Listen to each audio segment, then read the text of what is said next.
morning, students. I am Dr. Sudhir Kumar Sinha from Vasna College, Ranchi.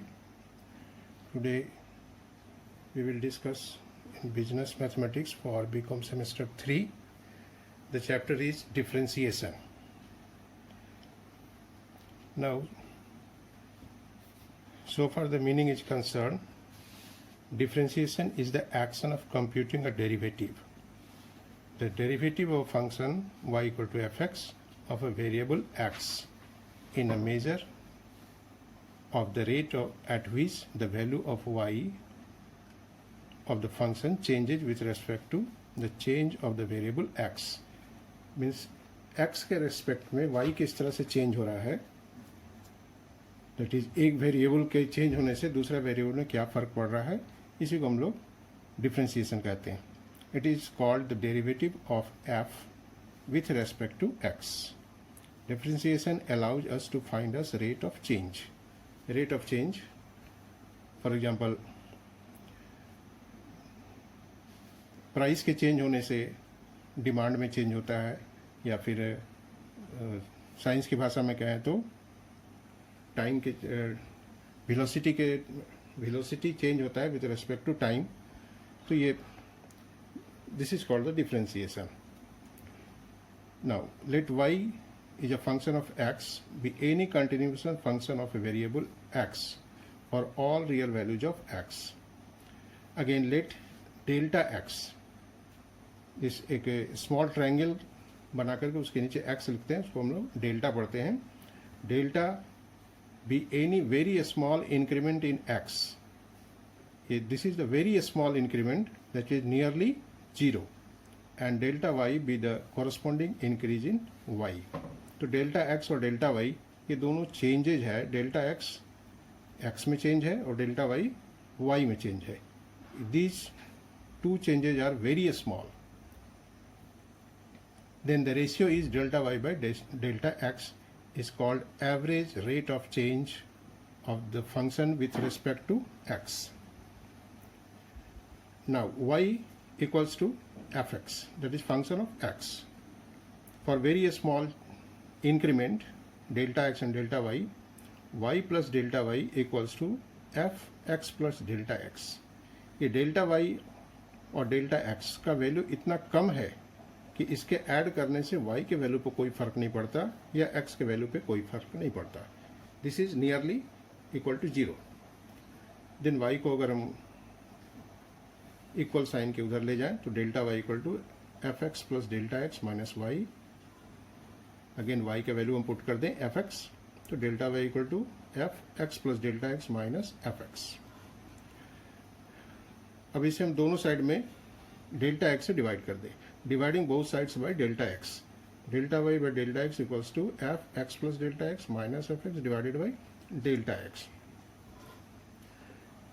Taking limit on both sides. दोनों side अगर हम limit लें, limit एक separate chapter है calculus में जो हम लोग को कॉमर्स में पढ़ना नहीं है, बट उसका एक यूज है. तो limit x tends to 0 delta y by delta x equals to limit x tends to 0 f x plus delta x minus f x divided by delta x. अब डेल्टा x दोनों तरफ divide किया हुआ है और delta x का value nearly 0 है. अगर इसका वैल्यू 0 हो जाएगा तो ये फंक्शन एग्जिस्ट नहीं करेगा, लेकिन अगर 0 से थोड़ा भी अलग वैल्यू होगा तो ये फंक्शन एग्जिस्ट करेगा.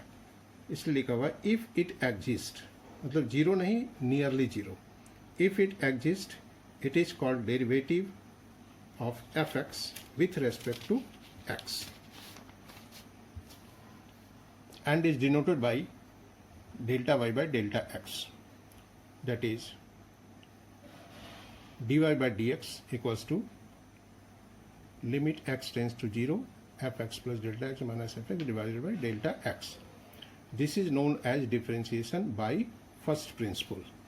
तो हम लोग को एग्जाम में ऐसा क्वेश्चन आता है फ्रॉम फर्स्ट प्रिंसिपल से. एक एग्जाम्पल से इसको हम लोग क्लियर कर लें. Find the derivative of x to the power n with respect to x by first principle. Let y equals to x to the power n. let us assume a very small increment x and y, that is delta x and delta y. तो same x और y में very small increment delta x और delta y को हम लोग assume अगर करें तो, और डेल्टा x को h डिनोट करते हैं। इसका मतलब सिंपली इतना ही है कि डेल्टा x को h से हम लोग डिनोट करते हैं और कोई अलग से कोई मतलब नहीं है इसका। Then y plus delta y equal to x plus h to the power n। Again y को हम राइट साइड में कर दें तो delta y equal to x plus h to the power n minus y का value हम लोग पहले वाले इक्वेशन से y equals to x to the power n को रख दिए और अगेन हम लोग डेल्टा x से डिवाइड कर दिए तो delta y by delta x equals to this much. दोनों तरफ अगर हम लिमिट लेंगे तो limit delta y d s delta x equals to d y by d x, और लिमिट ले लिए इसका x plus h to the power n। इसे हम लोग बाइनोमियल एक्सप्रेशन से, दैट इज बाइनोमियल थ्योरम से एक्सपैंड कर सकते हैं। x plus h to the power n equals to x n n c one h x n minus one n c two h square x n minus two. H का power बढ़ते जाएगा और x का power घटते जाएगा, lastly x का power 0 हो जाएगा लेकिन h का पावर n हो जाएगा। इसको हम आगे सॉल्व करेंगे तो x plus h to the power n जो यहाँ पर हमने वैल्यू लिखा है उसको यहाँ पर पुट कर दिया minus x to the power n। अब ये इसमें से ये h हर एक टर्म में h है तो वहां से हमने h कॉमन ले लिया, ये x to the power n अलग है वो इसके साथ कैंसिल हो गया। नेक्स्ट स्टेप में ये h भी आपस में कैंसिल हो गया तो इस प्रकार यहाँ जितने भी फिगर्स बचे उसमें सिर्फ first term is free from h और बाकी सभी में h है। h का वैल्यू अगर 0 होगा तो 0 multiplied by anything equal to 0। इस तरह से सारा का सारा टर्म यहाँ पे समाप्त हो जाता है और ये अकेला एक टर्म बच जाता है तो d y by d x equal to n c one divide x to the power n minus one. N c one को अगर हम एक्सपैंड करेंगे तो n c one equals to n आएगा तो d y by d x equal to n x to the power n minus one. तो इस तरह से y equals to x to the power n तो d y by d x equals to n x to the power n minus one. Simply अगर इसको हम लोग shortcut तरीके से देखेंगे तो पावर नीचे आ जाता है और पावर में एक माइनस हो जाता है।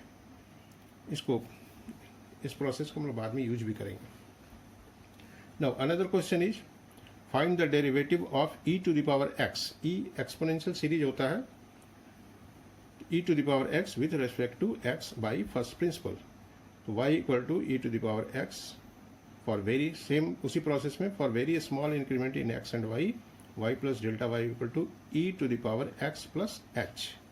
हम लोग delta x equals to h लिखते हैं तो x plus h, then delta y equal to e to the power x plus h minus y d y by d x limit h tends to 0 e to the power x plus h minus e to the power x। दोनों में हम e to the power x को common लेंगे तो e to the power x common आया तो e to the power h यहाँ पे बच जाएगा और यहाँ पे पूरा का पूरा कॉमन आ गया तो 1 बच गया। अगेन नेक्स्ट स्टेप में इसको हम लोग एक्सपैंड करेंगे तो एक्सपोनेंशियल इसका एक्सपेंशन इस तरह से होता है 1 plus H square by factorial 2, इसी तरह H cube by factorial 3 H plus H 4 by factorial 4, इस तरह सो ऑन ये जाएगा।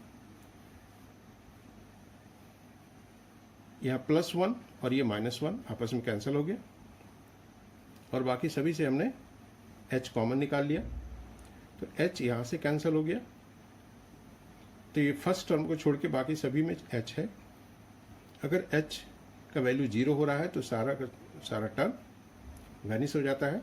इस तरह से हमारे पास सिर्फ e to the power x into 1 that is e to the power x होगा। तो e to the power x का differentiation dy by dx e to the power x होगा। So thank you students.